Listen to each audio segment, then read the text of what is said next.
Bueno, seguimos con la parte 2 de la energía eléctrica, ¿cómo es? Marcadores, borrador. Bueno. Asociamos, bueno, diferencia de potencial. La vamos a abreviar diferencia de potencial para futuro y lo van a encontrar así en muchos textos. DDP. Diferencia de potencial. Y esto va a ser equivalente a lo que vamos a llamar tensión.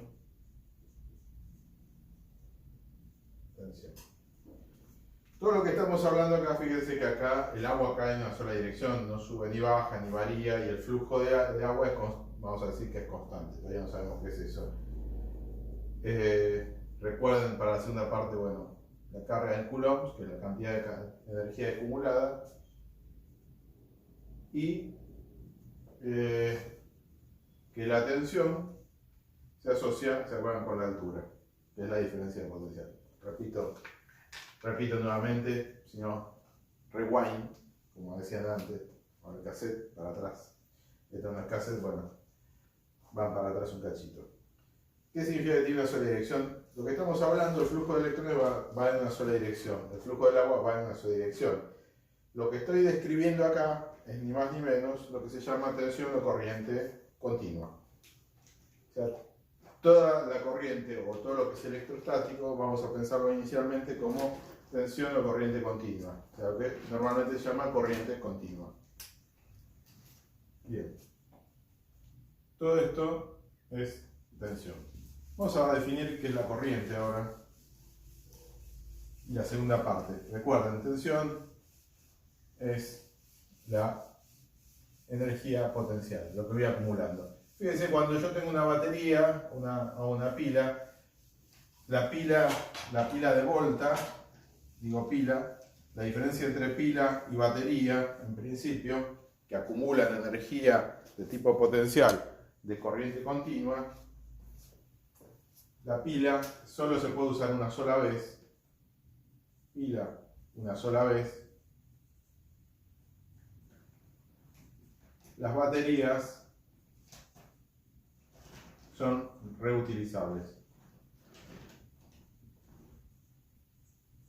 ¿Qué significa? Se pueden recargar, o sea, restablecer el electrolito, o sea, el valor químico interno de la batería a través de un formato eléctrico. O sea, por eso, cuando yo cargo el celular, lo conecto a la red eléctrica.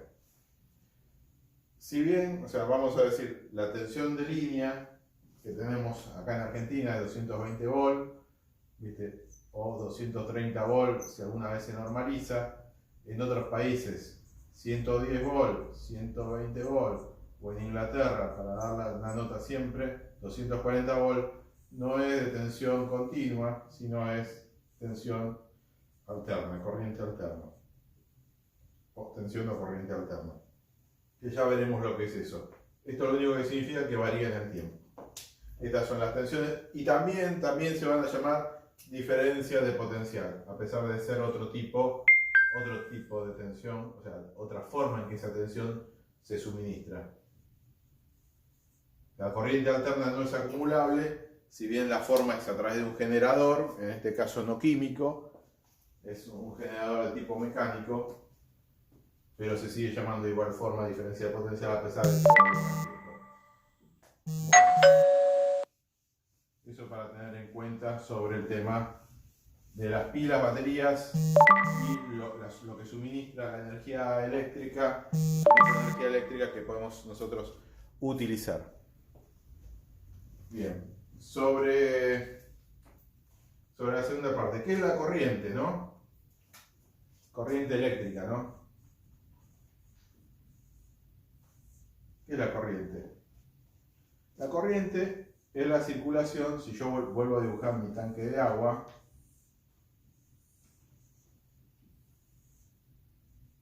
y tengo acá mi diferencia de potencial, o sea, mi diferencia de altura, yo te lo dibujé hasta acá abajo, en realidad es hasta donde llega el agua arriba, para el caso similar. Va a estar determinado por el caño, por este caño. En el caso eléctrico, ¿qué va a hacer el caño? Uno diría, el cable. En el caso eléctrico, ahí es donde la analogía con el tanque de agua medio hace también agua, entre comillas, o sea, no es exacto. El caño también vendría a representar lo que después vamos a denominar lo que es la carga. Porque fíjense, a mayor caño, o sea, un caño más grueso, va a haber mayor flujo de agua. Si yo pongo un caño del doble de grosor, voy a tener el doble de flujo de agua. La medición del caudal, lo que se llama caudal, lo que se llama medición de caudal de agua, va a estar determinada por la cantidad de litros por segundo. Entonces, en la parte eléctrica, cuando yo tengo un conductor, ¿cómo voy a determinar la corriente? Fácil. La cantidad de carga eléctrica por unidad de segundo. Y esa cantidad de carga eléctrica que circula por acá, no la que tengo acumulada, sino la que circula, a esta la voy a llamar, la voy a simbolizar con la letra I, y voy a estar midiéndolo en amperes. Estos serían coulomb por segundo.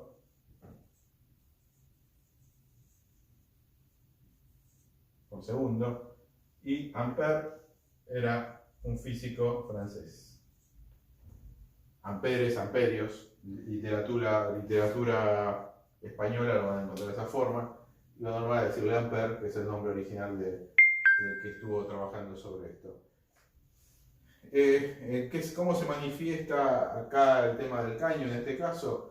En la vida real, y bueno, va a ser la resistencia que va a hacer que el agua vaya con mayor caudal o menor caudal. Más fino, mayor resistencia, más grueso, menor resistencia, mayor caudal. O sea, es inversamente proporcional la resistencia a la cantidad de agua que puede pasar por ahí. Y sumado a eso, la fuerza con que va a caer, que va a depender de la altura. Fíjense que tenemos dos parámetros. La suma de esos dos parámetros, o sea, mejor dicho, el producto de esos dos parámetros me da el trabajo, o sea, la potencia que yo puedo sacarle a este sistema. ¿Qué energía estamos viendo? Es una energía que se mueve y la estamos obteniendo de una energía potencial, o sea que está quieta. Si yo acá pongo una válvula que cierre esto, si yo cierro, deja de pasar, la tengo toda contenida, abro poquito, cae poca agua, puedo regular también la cantidad de agua que sale. O sea, fíjense que puedo regular la energía, o sea, según la energía potencial que tengo guardada, obtengo la energía cinética. Por eso la ecuación de fuerza o de energía famosa, o sea, tengo la mitad de la energía potencial y sobre esa voy sacando la energía cinética. Esto que estamos hablando es energía cinética. Energía cinética es la energía del movimiento. O sea, la energía potencial la que tengo guardada, la energía cinética la que utilizo, la que voy consumiendo. ¿Hasta cuándo? Hasta que se vacíe el tanque. Una vez que se vacíe el tanque, no tengo más energía. Que no puedo usar más nada. O sea, desaparecen las dos energías. Y esto es en el principio la forma y movimiento de cómo es la corriente continua. Fíjense, el flujo circula hacia este lado, el flujo se simboliza en el agua con la letra Q, acá se simboliza con la letra I, que también es un caudal, pero de electrones. Recuerden, electrones sobre segundo corriente, electrones solo acumulados, es la cantidad que tengo de tensión acumulada como energía potencial. Eso es así, o sea, espero que lo hayan entendido, es así de fácil. La energía eléctrica, vuelvo a repito, hago hincapié eso, recuerden la que se usa en forma industrial, que van a usar ustedes para conectando a PCs, conectando notebook, conectando cargadores, lo que sea, iluminación, todo esa es energía que se usa alterna. Ya veremos por qué se usa energía de tipo alterna, o sea, tensión alterna y no continua en la vida hogareña. O sea, de distribución, porque hoy por hoy casi todos los dispositivos que usamos utilizan tensión o corriente continua. O sea, digamos que la corriente o tensión continua se utiliza solamente en la parte final de uso, en la parte electrónica, porque ya todo es electrónico ahora. Pero en la parte de distribución conviene mucho más que sea por una corriente o tensión alterna, por un tema que ya veremos cuando lleguemos al caso. Pero si quieren ir investigando por qué la distribución de energía se hace con tensión alterna, búsquenlo y coméntenlo. Está bueno que lo busquen. Y establecemos un foro ahí en el foro por qué pasa eso.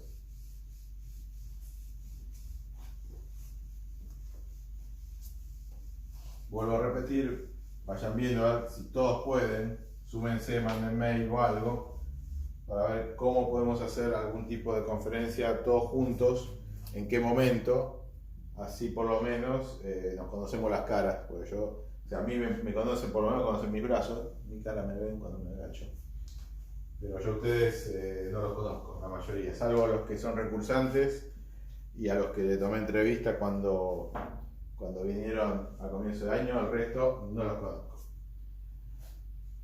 Bueno, definido esto, la equivalencia de un circuito eléctrico a lo que pusimos del tanquecito de agua con el agua que cae, ¿no? Vendría a ser una cosa así. Este es el símbolo de la batería o la fuente o el generador, en este caso de corriente continua o tensión continua, la distribución y la carga, en este caso vamos a dibujarla como carga, más fácil, no más fácil, pero más, esta sería la carga, que en este caso va a ser una resistencia. Una resistencia transforma la energía eléctrica en calor. O sea que la función de trabajo que hace es generar calor. O sea, de la energía eléctrica, de esta corriente, lo que estoy obteniendo como resultado es calor. ¿Qué podría poner acá? Este es el símbolo, una lámpara u otro dispositivo, un motor, lo que sea. ¿Qué tiene una lámpara? Calor, que no me sirve, y lo que sí uso, la luz, que es lo que van a usar ustedes. Esta sería una lámpara de tipo incandescente.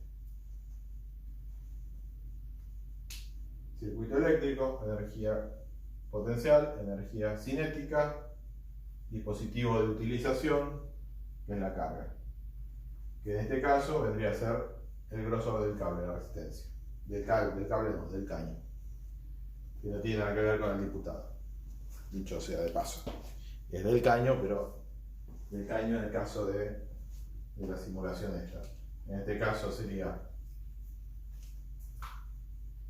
la tensión, sería equivalente a la altura, 3 rayitas significa equivalente, el caudal sería equivalente a la corriente, ¿no? Y el grosor del caño vendría a ser equivalente, o sea, vamos a ponerle acá el símbolo de sección, la sección del caño sería equivalente a la resistencia, o a la carga en este caso.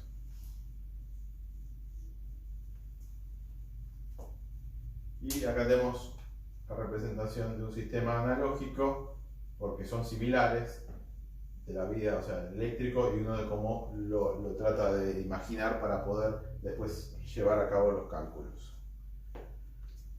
Bien. Esto vendría a ser la representación de un circuito. El primer circuito que vemos acá. Bien.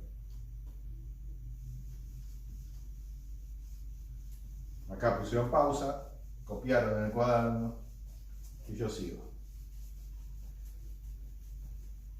Qué insistente que soy, siempre digo lo mismo. No soy bueno haciendo chistes, pero bueno, tengo que tratar de ser más stand-upero, pienso. O sea que o sea, si alguien me puede ayudar, espectacular para eso. Así por lo menos no se quedan dormidos a la mitad del video, ¿no? O por ahí les interesa, por ahí lo estoy dando bastante bien.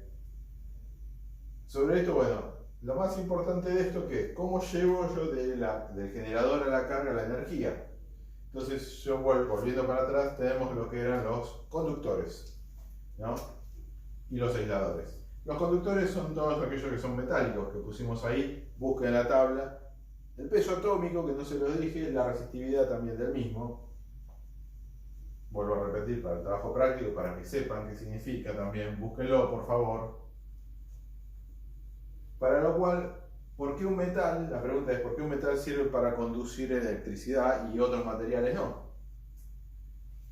Primero, conductores ideales dejan pasar toda la corriente sin importar qué pasa. Conductores reales dejan pasar la corriente, pero con pérdidas. ¿En qué se manifiestan las pérdidas? En calor. Y tienen resistencia, que lo voy a medir con la resistividad propia de cada metal. Estos son conductores reales.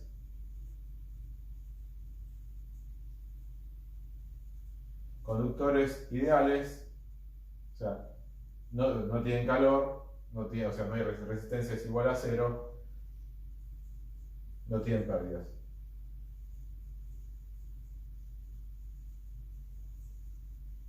Cero pérdidas. Cero pérdidas. ¿Qué significa eso? ¿Existen en la vida real conductores ideales?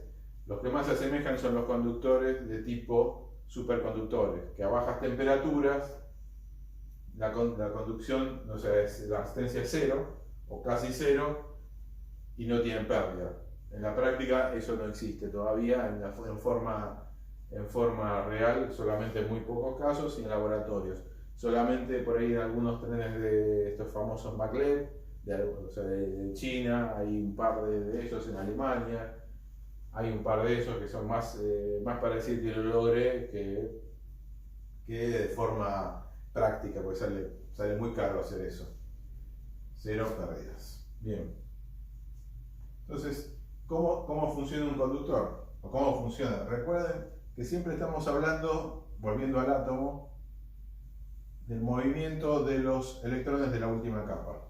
¿Eso qué significa? Si yo tengo acá, esto que voy a dibujar acá, serían los átomos de un metal o de cualquier material, pero bueno, si fuera un caso un metal, que es lo que voy a ver primero, yo acá, punta y punta, pongo una batería o un generador de tensión. Cuando pongo esto, obviamente estoy poniéndolo en cortocircuito, el caso es para ver qué pasa. Voy a ver que los electrones de la última capa van a empezar a saltar. ¿De qué forma van a empezar a saltar?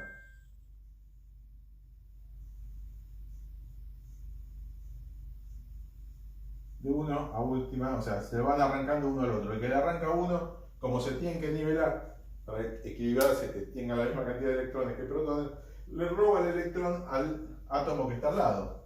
Entonces hace este trabajito continuamente hasta que se descarga toda la energía de la batería, en este caso. Si fue un generador continuo, o sea, mecánico o de algún otro tipo que use una celda solar, va esto a funcionar hasta que se rompa el sistema o deje de haber sol o deje de haber algún tipo de otra energía que genere la parte mecánica o lo que sea.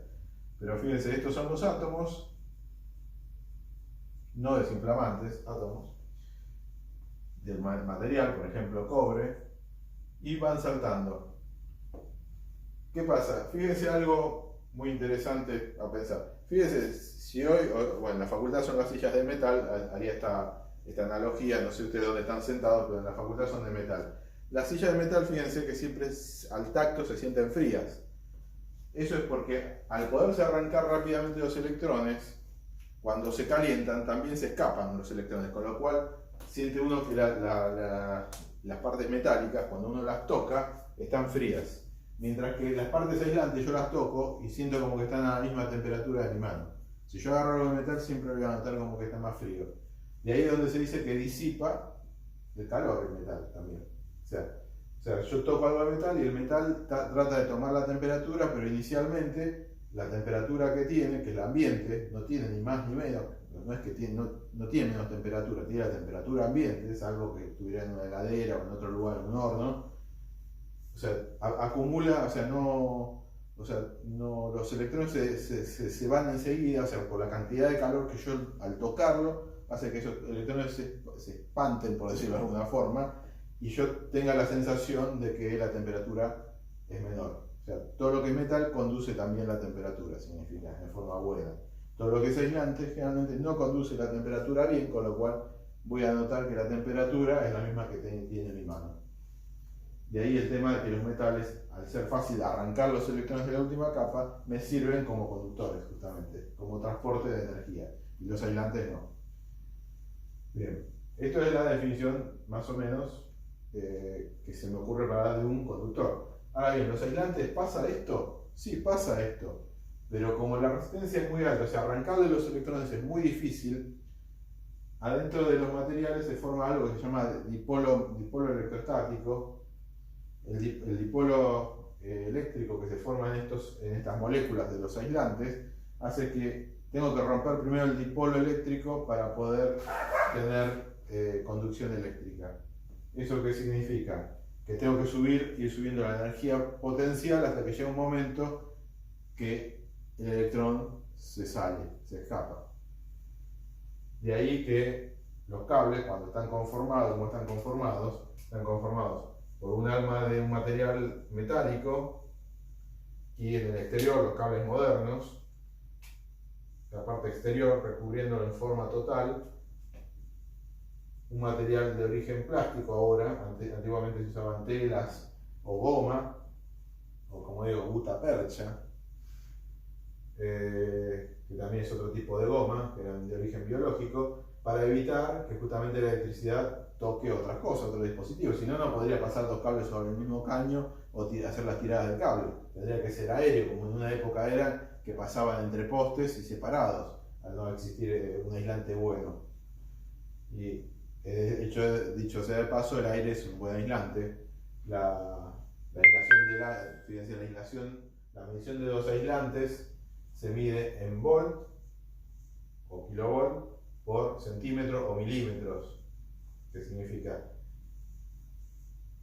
Estos aislantes de los cables, fíjense que van a estar catalogados, van a ver que vienen los cables catalogados de Prysmian, como ya dije la otra vez, o Prysmian, INSA, además van a ver que dice 800 volt, 1,1 kilovolt. Bueno, estas son las tensiones de ruptura del aislante, las tensiones máximas antes que se rompa el aislante. Fíjate aquí que un aislante, cuando se rompe su condición de aislante, o sea, que pasa una corriente, la zona, al ser un material compuesto, no es un elemento, son muchos elementos que conforman a los aislantes, donde se rompe esa aislación se transforma en conductor, realmente derivados del carbono, con lo cual deja de ser aislante y empieza a ser un mal conductor, pero conductor al fin. Por eso cuando un cable se corrompe el aislante, hay que tirarlo y reemplazarlo por uno nuevo. Y se transforma obviamente en aislante, como acabo de decir. A esta capacidad de no conducir la corriente y medida en tensión sobre distancia, o sea, fíjense, tensión sobre se llama rigidez dieléctrica.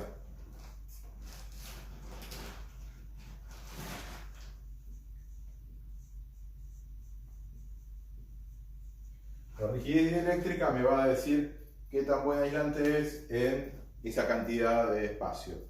Fíjense, los metales no tienen rigidez dieléctrica porque la conducción es directa, no se rompe nada, no hay una ruptura y el paso de corriente es directa. Esa es la diferencia que tienen los metales de los aislantes. Aislantes ideales son aquellos que no dejarían pasar nada. En la naturaleza no existen, porque incluso los gases o el mismo vacío, llegado a una tensión de 10.000 volt por milímetro o por centímetro, en el caso del aire o el vacío, 10 kilovolt por centímetro es la ruptura del aire. Fíjense, nosotros la tensión máxima que vamos a usar de alterna, y veremos por qué, y eficaz, después veremos por qué también, es de 380 volt, que nos va a dar una tensión pico aproximada de 511 volt, con lo cual estamos lejos de que esto pase, o sea, podemos acercarlo 1 centímetro, si fíjense que en los dimmer y demás lados, los cables que puedan llegar a estar con tensión y sin aislante, están separados 1 centímetro o 1,5 centímetros, y no pasa esto. ¿Por qué? Porque tendría que superar los 10 kilovolts, o sea, 10.000 volts. Y eso es el tema del aislante y la rigidez dieléctrica. las dos diferencias, las dos caras. O sea, conductores reales está, ideales está. Ahora ponemos aislantes reales.